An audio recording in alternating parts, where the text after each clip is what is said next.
মালটার সকল প্রকার তথ্য আপনাদের আমরা জানাবো। দেখতে পাচ্ছেন থোকায় থোকায় ভরা মালটা গাছ।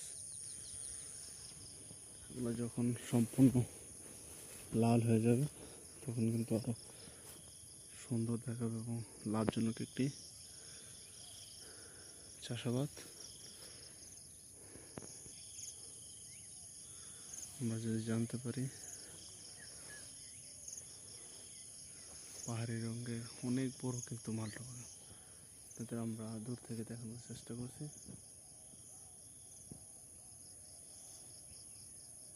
চতুর্দিকে সবুজ শ্যামল শুধু মালটার বাগান। যদি বা কাছ থেকে দেখি মালটাগুলা,